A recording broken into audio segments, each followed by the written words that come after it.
Okay, so as you probably noticed, if we're going to be doing this going down, we're eventually going to run into problems.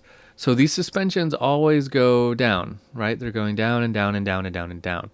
So eventually that could lead us to a voice crossing. It could lead us just down really low. And also, if we do nothing but suspensions like this, if we wouldn't have broke it right here and we would have just kept going down, it would have been boring.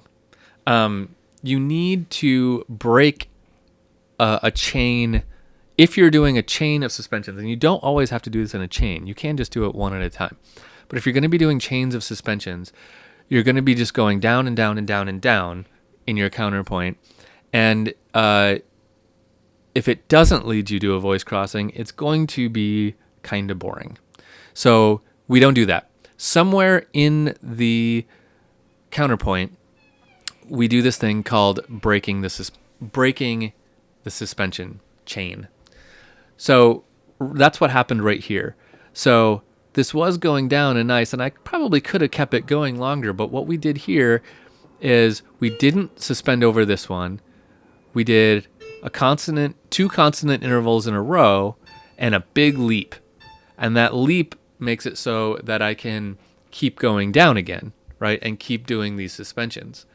So without that big leap right there, I would have just kept going down and down and down, and I would have ended up in trouble.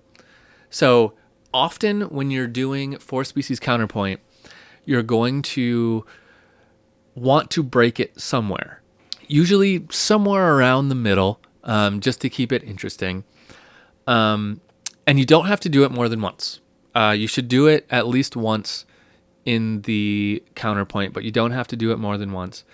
And sometimes it's really obvious where to do it because sometimes you can't make a suspension work, right? You're going to have a suspension into a dissonant interval.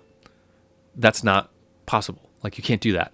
Like, if this suspension here resulted in a dissonant interval after I did a step down, if that was a dissonant interval, this one would be no good. And then that would be a good place to break the suspension because I would have a spot where the resolution wasn't going to work out.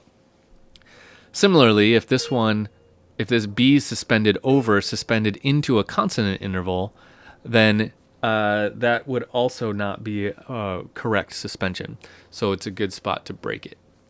So watch out for those spots where you have to break it, so that you're not just always like rolling downhill in this sequence of suspensions. Just watch out for that.